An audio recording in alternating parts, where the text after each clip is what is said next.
नमस्कार दोस्तों, मैं सतवीर दलाल अपने YouTube के भारत लिंक ग्लोबल चैनल पर आपका स्वागत करता हूं। ये है मेरे दोस्त कैप्टन परवीन मेहरान जी। तो दोस्तों, मैंने अभी कुछ दिन पहले एक वीडियो बनाई थी कि हमारे बुजुर्ग आखिर कब तक अपनी बलि देते रहेंगे। तो उस वीडियो के ऊपर कैप्टन साहब ने काफ़ी कुछ सोचा और काफ़ी कुछ मेरे को कहा कि ऐसे नहीं ऐसे होता है, ऐसे नहीं वो ऐसे होता है। तो आइए आज हम कैप्टन साहब का विचार जानते हैं इस मामले में कि इस विषय पर, यानी जो माँ बाप अपना सब कुछ बेच के अपने बच्चों को बाहर भेजते हैं और फिर वो अकेले हो जाते हैं। तो इस विषय में मेरे विचार तो आपने देख लिए, लेकिन आज हम कैप्टन परवीन मेहरान जी के विचारों से भी आप लोगों को अवगत कराएंगे और इनसे पूछेंगे कि ये इस मामले में क्या सोचते हैं, कैसे सोचते हैं। तो परवीन जी, सबसे पहले तो आपका इस चैनल के ऊपर बहुत बहुत स्वागत है सर। नमस्कार सर जी। तो अब आप ये बताइए कि मैं वहीं से शुरू करता हूँ जहाँ से मैंने रोका था। तो जो माँ बाप अपने बच्चों को अपनी ज़मीन जायदाद बेच के, कर्जा लेके न और सब कुछ बेच के अपने बच्चों को विदेश में पढ़ने के लिए या फिर नौकरी के लिए भेजते हैं और वहाँ पर फिर बाद में वो अकेले पड़ जाते हैं, तो फिर इसके बारे में आपके क्या विचार हैं? बिल्कुल क्लियर विचार हैं। नमस्कार दलाल साहब। जी जी जी जी। ये इस टॉपिक पे बड़ा मेरे अच्छी तरह से मैं वाकिफ हूँ इस टॉपिक से, क्योंकि हमारी फैमिली के बहुत बच्चे यूएसए में, कनाडा में गए हुए हैं जी, यूरोप में। तो क्या जी, सब कुछ बेच के जाना तो 100% गलत है। ज्यादातर लाइक दो कैटेगरीज हैं जी। एक तो जो बच्चे बहुत ज्यादा ब्रिलियंट हैं पढ़ाई में, जिनको वजीफा मिलता है और उनकी फीस काफी हद तक माफ भी होती है, 100% तक भी माफ होती है। जी जी जी। तो मेरे सिस्टर का लड़का गया था, तो वो उसको 100% माफ थी उसकी फीस। तो जो बच्चे पढ़ाई में बहुत ब्रिलियंट हैं जी, उनको जरूर जाना चाहिए। उनकी फीस पे बहुत बड़ा बेनिफिट मिलता है। और फिर वो जो फीस जो खर्च होता है ना जी, मान लो 1 करोड़ रुपए खर्च होता है एक डिग्री का, तो वो सतबीर जी 1 साल में जॉब, डिग्री खत्म होने के बाद 1 साल में रिकवरी हो जाती है, क्योंकि वो जो सैलरीज हैं वहां पे उस लेवल की बात कर रहा हूं मैं। लेकिन 80% बच्चे वो भी जाते हैं जो पढ़ाई में उतने ज्यादा हाई ग्रेड्स नहीं लेके आते हैं। उनके लिए थोड़ा स्ट्रगल है, उनके लिए काफी स्ट्रगल है। अगेन व्हेन यू से गोइंग अब्रॉड, तो वो बहुत बड़ा स्पेक्ट्रम है। बाहर जाते हैं तो सिर्फ अमेरिका नहीं है, कनाडा नहीं है, ऑस्ट्रेलिया नहीं है, यूरोप नहीं है, मिडिल ईस्ट नहीं है, अलग अलग देश हैं। इंग्लैंड में जाना एक अलग सिचुएशन है, यूक्रेन में जाना एक अलग सिचुएशन है, ठीक है। और अमेरिका जाना अलग है, कनाडा जाना अलग है, दुबई जाना अलग है, मिडिल ईस्ट में भी अलग ही है बिल्कुल ही। तो वो again country to country vary करता है। तो उसमें ये है कि मिडिल ईस्ट में तो वो सिटीजनशिप तो देते नहीं है, सैलरी अच्छी देते हैं, घर के पास है, इंडिया के पास है, और वो उसकी value 22 equivalent to 1 dirham 1 riyal is equivalent to 22 Indian rupees. तो वो अच्छी वैल्यू मिलती है बैक होम, उसका जो रिटर्न मिलता है अच्छा मिलता है।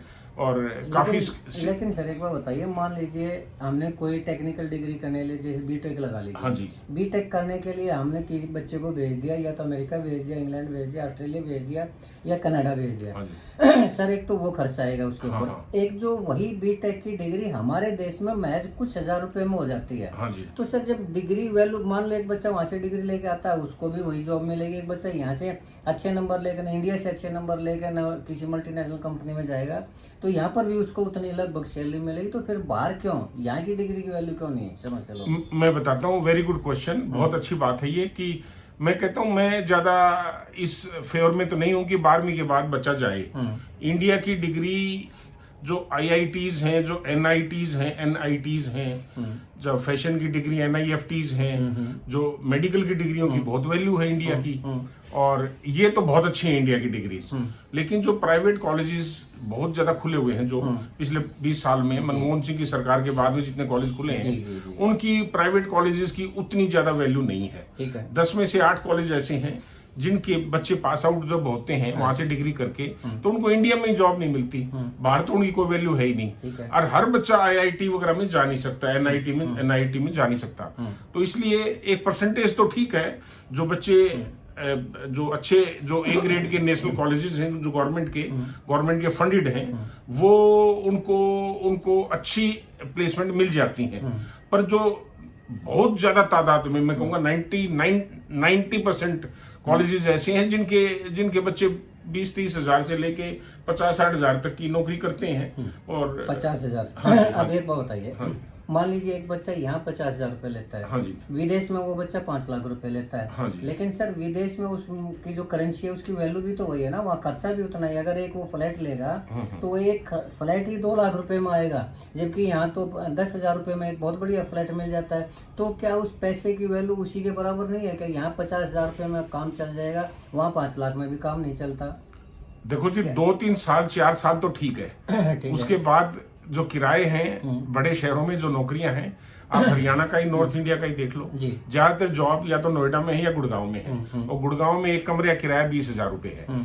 तो वो मतलब बहुत ज्यादा ग्रो नहीं कर पाते हैं, बच्चा अपना कभी घर नहीं बना पाता है, पूरी उम्र काट लेगा पर गुड़गांव में घर ओन नहीं कर पाता है। एक साधारण डिग्री से जो कि 50,000 की तनख्वाह है उससे नहीं बन पाएगी। कोई भी फ्लैट 1.5-2 करोड़ से गुड़गांव में नीचे है नहीं। दूसरी बात है, जब बाहर जाते हैं तो शुरू में उनको परेशानी आती है, शुरू में जॉब्स की सैलरीज भी थोड़ी सी नॉर्मल है, लेकिन over a period of time banking की जो बैंक के लोन है वो सस्ते हैं, और वो जब शादी हो जाती है बच्चों की तो 2 जो मियाँ बीवी कमाते हैं तो बाहर फिर वो सैलरियां वैल्यूएबल होती हैं।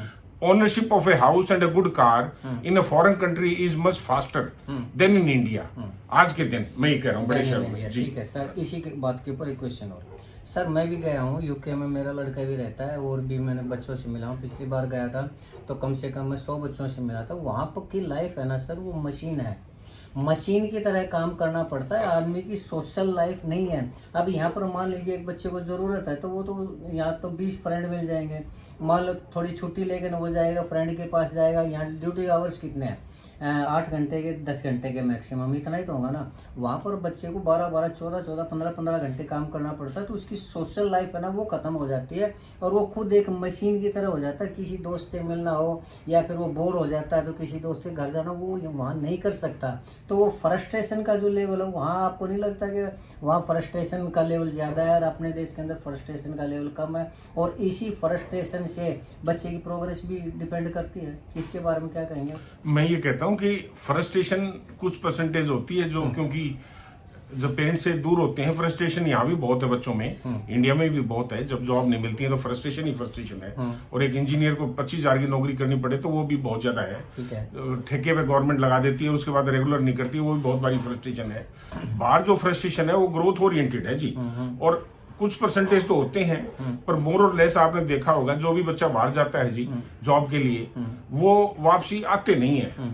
मतलब आना नहीं चाहते हैं, वो मजबूरी हो तो आ जाते हैं, अदरवाइज 90% बच्चे वहीं रहना चाहते हैं और वहीं ग्रो करना चाहते हैं, क्योंकि वहां पॉपुलेशन कम है, चांसेस ज्यादा हैं। इंडिया में 5 रोटी हैं, खाने वाले 50 हैं, और वहां पे 5 रोटी हैं, खाने वाले 5 ही हैं। तो वो ये है कि अगर यहाँ से स्किल लेके जाएगा और वो बिल्कुल प्रैक्टिकल होके काम करेगा जी, तो वहां फॉरेन कंट्रीज में, वेन्यू से फॉरेन, बेसिकली मैं कहना चाहूंगा कि यूरोपियन कंट्रीज जो वेस्ट यूरोप है, जो जहाँ पे ज्यादा पॉसिबिलिटीज हैं, और या फिर कनाडा, ऑस्ट्रेलिया एंड यूएसए, इनमें जब जाते हैं तो बच्चे वापसी नहीं आना चाहते हैं। सर वापसी नहीं आना चाहते, लेकिन अभी आपने एक चीज कहा कि यहाँ 5 रोटी अब खाने वाले 50 हैं, वहाँ 5 रोटी में खाने वाले 5 हैं। अब कुछ सालों से मुझे ऐसा लग रहा है कि परिस्थितियाँ सर वहाँ भी चेंज हो रही हैं, और कनाडा के अंदर आपने सुना हो, कनाडा के अंदर बच्चे जो पाने के लिए भटक रहे हैं और उसके लिए फिर वो नशे की तरफ बढ़ते जा रहे हैं। तो अब आपको क्या नहीं लगता कि विदेशों के अंदर भी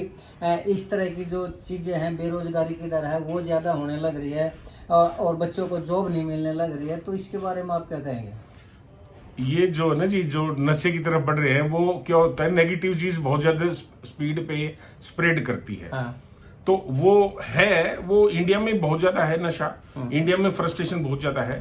तो वो जो इस टाइप की जो वीडियोस बनती हैं जी, उससे ये लगता है कि मैं आपको बताऊं, मेरे फैमिली के ही 4-5 बच्चे हैं, जो मेरी डॉटर खुद कनाडा में है, तो मैं बता सकता हूँ कि नेगेटिव खबरें बहुत ज्यादा है दलाल साहब, खबरें ज्यादा। हाँ, मेरी बेटी 2 जॉब कर रही है और उसको कभी भी लाइन में नहीं लगना पड़ा, उसको फर्स्ट क्लास जॉब मिल जाती है, क्योंकि वो एक तरीका है, स्किल्ड है, उसने अपनी स्किल डेवलपमेंट की है, वहां 2 साल में जाके प्रॉपर पढ़ाई की है और प्रॉपर डिग्री की है अच्छे कॉलेज से। अगर अच्छे कॉलेज से डिग्री की है तो वो पक्का जॉब्स मिल जाते हैं। आपका कहने का मतलब ये है कि एक तो ये जो सोशल मीडिया पे खबरें आती है ये अपने यूट्यूबर जानबूझ के गलत खबरें फैलाते हैं, और दूसरी बात ये कि अगर बच्चा मेहनती है तो उसको उसकी मनमर्जी की जॉब मिल जाती है, ये कहने का तात्पर्य। बिल्कुल मिल जाती है जी, बिल्कुल वहाँ पे बिल्कुल घर बैठे तो कोई देता नहीं है जॉब, लेकिन वहाँ पे थोड़ा सा मेहनत करते हैं बच्चे तो मिल जाती है। स्किल के ऊपर ध्यान देने वाली बात है, स्किल। अब हमारा वो क्वेश्चन आता है जिसके ऊपर मैंने वीडियो बनाई थी जी। मान लो एक पेरेंट्स के एक माँ बाप का ऐसा रहे कि बच्चा है या फिर 2 बच्चे हैं, वो चले गए विदेश, पीछे से माँ बाप जो बुढ़ापे के अंदर जो अकेलापन फील करते हैं और उनका काम नहीं चल पाता, या फिर वो अपने बच्चों को याद करते हैं, या फिर उन्हें कोई दुख तकलीफ भारी बीमारी हो जाती है और बच्चे नहीं आ पाते, तो इस बात के ऊपर आपका क्या कहना है? बहुत क्लियर इसके ऊपर है दलाल साहब, टाइम बदल गया है। जब हम छोटे थे वो एक टाइम अलग था, फैमिली इकट्ठी रहती थी। अब फैमिली न्यूक्लियर फैमिली हो गई दलाल साहब, और ग्लोबल विलेज हो गया है ये। पूरी दुनिया कनेक्टिविटी इतनी जबरदस्त हो गई है, ट्रेवलिंग बहुत ज्यादा है, पॉसिबिलिटीज बहुत हैं, ग्रोथ बहुत ज्यादा है। तो इस टाइम के अंदर गांव में रह के तो कुछ भी नहीं है, और जो हमने जो अपने माँ बाप की सेवा कर पाए हैं वो अगर हम अपने बच्चों से उम्मीद करते हैं तो बहुत बड़ी गलतफहमी है, क्योंकि उनको ग्रो करना पड़ेगा।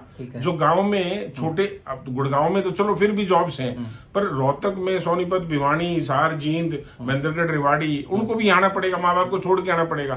तो वो ठीक है, कुछ साल तक मतलब वो उनकी मदद कर पाएंगे, पर बहुत ट्रेंड चेंज हो रहा है। पढ़ी लिखी बहुएं हैं, कोई सेवा नहीं करती हैं, कोई लंबी चौड़ी उम्मीद भी नहीं करनी चाहिए, और बच्चों को मतलब वो अपना फ्यूचर डिसाइड करें, और उनको जो हमने देना है, मैं कहता हूं कि उनको हम बुढ़ापे में मर जाएंगे, उसके बाद तो बच्चों ने कैश करना ही है सारा। मैं तो कहता हूं अभी तो उनको, जब उनको पैसे की जरूरत है, जब वो 20s में अपना करियर बिल्ड कर रहे हैं, अपनी लाइफ को सेट कर रहे हैं, उस टाइम में अगर उनको एक पोर्शन ऑफ आवर इनकम हम दे देते हैं जी, तो वो बड़ी अच्छी बात है। और खेती बाड़ी गाँव में आज के दिन 2 किले, 4 किले, 5 किले हैं, वो 2-4 किलो में इतनी लंबी चौड़ी कमाई तो होती नहीं है। उनको बेच के अगर एक बच्चा सेट हो जाता है जी, 2-2, 3-3 बच्चे हैं, 3 भी नहीं होते, 2 बच्चे होते हैं। अगर एक बच्चा यहाँ रह जाए, एक बच्चा बाहर चला जाए, और वो अगर 2 किले बेच देते हैं, तो मेरे ख्याल में तो कोई बुराई है नहीं, उसकी जिंदगी सुधर जाएगी। और उसको भी पता है कि there is nothing to look back upon, वो वापसी कहेगा भी नहीं कि भाई आप मेरे को अपना घर, मतलब वो उसको जो हिस्सा था उसको मिल चुका है। तो मैं कहता हूँ इंटरनेशनल जाना, अपने यहाँ पॉपुलेशन बहुत ज्यादा है, अपॉर्चुनिटीज कम है, और प्राइवेटाइजेशन बहुत ज्यादा है, ग्लोबलाइजेशन हो रही है, तो इन हालातों में बच्चों को बाहर भेजना कोई बुराई बात नहीं है, कुछ ना कुछ सीख के आएंगे, अगर आएंगे तो भी। हाँ जी। इन सभी को देखते हुए एक सवाल लास्ट में जी, जिसको एक तो बोलते हैं 100 बात की एक बात, हाँ जी, एक बोलते हैं निष्कर्ष, और अंग्रेजी में बोलते हैं कंक्लूजन। हाँ जी। तो ये सारे इसका निचोड़ क्या है कि माँ बाप को अपने बच्चे सारी परिस्थितियों को देखते हुए, कि चाहे उनका बुढ़ापा है या फिर फाइनेंशियल सिचुएशन है, या फिर हमारे देश का जो ब्रेन ड्रेन है, या हमारे देश की जो ऊर्जा है वो वहाँ जाती है, इससे देश के विकास में भी बाधा होती है। सारे सब कुछ मिला के ने 100 का जोड़ क्या करना चाहेंगे आप, क्या है इस मत का? सतबीर जी, ये जो हो रहा है बहुत अच्छा हो रहा है। ग्लोबलाइजेशन हो रही है, ब्रेन ड्रेन हो रहा है, बच्चे बाहर जाते हैं, एक परिवार से एक बच्चा बाहर जाता है जी, औरों को भी गाइड करता है, वो अपनी भी करियर बनाता है। और दूसरी बात है कि इंडिया में जैसे डेवलपिंग कंट्रीज है जी, इसमें से हमको लेना चाहिए कि हमारे 10-15% बच्चे बाहर जाएं, ताकि उन कंपनीज के साथ कोलैबोरेट करें, वहां से टेक्नोलॉजी, नो हाउ, वहां की सोसाइटी, वहां का क्या सिस्टम, अच्छी चीजें पिकअप करें, बुरी चीजें पिकअप करने की जरूरत नहीं है। और क्योंकि आप बड़े तभी बनोगे जब आप ग्लोबली आपकी प्रेजेंस है। तो हमारे बच्चे अगर एक परिवार में अगर 2 बच्चे हैं और एक उनमें से चला जाता है तो कोई बुराई नहीं है, कुछ ना कुछ वो इंफॉर्मेशन के थ्रू रोज बातचीत होती है, या टेक्नोलॉजी, या वहां क्या सिस्टम चल रहा है, उससे डेवलपमेंट में वो कंट्रीब्यूट करेगा। और दूसरी बात, जितनी भी ये 7-8 कंट्री हैं, गल्फ कंट्रीज हैं मिडिल ईस्ट में, ये दुबई, बहरीन, शारजहां वगैरह, और ये अबू धाबी, और तो ये सब कतर, ये सब कंट्रियों से पैसा आता है इंडिया में। तो यहाँ तो खूब जाना चाहिए, अपने बिल्कुल ही पास में है, एक्सटेंशन ऑफ आवर कंट्री है, और गुडविल रिलेशन है, बहुत अच्छे प्राइम मिनिस्टर साहब को उन्होंने ऑनर किया है। तो यहाँ से पैसा इंडिया में बहुत ज्यादा वापसी आता है, और कुछ ना कुछ सीखने को मिलता है। ऐसे ही मैं कहता हूँ, अगर पैसा कुछ लोन की फैसिलिटीज हैं स्टूडेंट के लिए, बड़ी अच्छी इजी टू लोन है, सभी बैंक देते हैं, वो लेके अगर एक डिग्री करे, वहां समझे सिस्टम को, तो कोई लॉस वाली बात नहीं है। वो बच्चे का इतना माइंड ओपनिंग हो जाता है, और वो इतना इंटरनेशनल माइंड का हो जाता है कि वो बिजनेस करे, नौकरी करे, घर में रहे, खेती बाड़ी करे, कुछ भी करेगा तो वो बेटर करेगा। That is what I want to say. बहुत बढ़िया हाँ सर। जी, थैंक तो यू। दोस्तों आपने कैप्टन साहब के विचार सुने, काफ़ी स्पष्ट विचार हैं इनके, खुले उसमें ये हैं। तो इनके अकॉर्डिंग ये है कि आजकल के बच्चों को जाना चाहिए। और अगर हमारे जो युवा साथी हैं जो विदेश में पढ़ना चाहते हैं, तो मैं भी एक बात कहूँगा, अगर मेहनत करने का मादा है तो विदेश में जाएं। अगर ये सोचें कि घर वाले ही उनका खर्चा देंगे और वो करेंगे, तो ऐसे बच्चे विदेश में ना जाएं। तो कैप्टन साहब और कुछ कहना चाहेंगे आप? एक चीज जो आपका क्वेश्चन का जवाब नहीं दे पाया, माँ बाप की सेवा पानी का ना जी, वो ये था कि सर अपने देहात में तो देखो अभी भी एक दूसरे को संभाल लेते हैं, पंचायत वो मतलब जैसे तैसे, क्योंकि बुजुर्ग काफी होते हैं। शहरों में ओल्ड एज होम खुल गए जी। गुड़गांव के अंदर मेरे दोस्त हैं कर्ण शर्मा, वो अमेरिका में दोनों बच्चे हैं, वहां पे भी world class old age home में रह के आ चुके हैं वो, क्योंकि वो 89 ईयर ओल्ड हैं। लेकिन उन्होंने गुड़गांव में एक ओल्ड एज होम खुले हैं 3-4, तो वो उनको प्रेफर किया। सोना रोड पे है, मैं उसकी एडवर्टाइजमेंट नहीं करा बिल्कुल भी, मैं नाम भी नहीं ले रहा हूं। लेकिन यहाँ पे ओल्ड एज होम का कल्चर आ चुका है, and there is nothing wrong in doing that, there is nothing wrong. या ये मैं कहता हूँ, अरे इंडिया में फैमिली सिस्टम अभी भी काफी स्ट्रांग है, बट धीरे धीरे डेवलपमेंट होगी तो I think we have to move to that, accept करना पड़ेगा। यही था दलाल साहब, बस जी। चलिए सर, आपका कहने का मतलब यह है कि आप इस देश के बूढ़ों को वृद्धाश्रमों में भेज के मानेंगे। वो जाना ही पड़ेगा जी। चलिए दोस्तों, ग्रोथ का रास्ता वही है। चलिए सर, बहुत अच्छी बात है। तो दोस्तों ये थे हमारे कैप्टन परवीन मेहरान जी के विचार, और आपने इनके विचार देखे, सुने, और अगर आपने हमारा ये वीडियो देखा, इसके लिए हम आपका बहुत बहुत धन्यवाद अदा करना चाहेंगे। और अगर आप अपने बच्चों की तरक्की के लिए, अगर उनके भविष्य के लिए कुछ कर सकते हैं और बच्चों की विदेश में जाने की चाह है, तो आप उनको ज़रूर भेजिए। उनको तरक्की का एक नया रास्ता उनको मिलेगा। और इसके साथ ही एक बार फिर से हम आपका धन्यवाद अदा करना चाहेंगे। भारत लिंक ग्लोबल के ऊपर सब्सक्राइब करें दोस्तों, कमेंट्स दें, लाइक करें, और आपके कमेंट्स को हम पढ़ेंगे और उनको जवाब देंगे। Please subscribe Bharat link global. Thank you ji. शुक्रिया सर, बहुत बहुत धन्यवाद। नमस्कार, जय हिंद, जय भारत।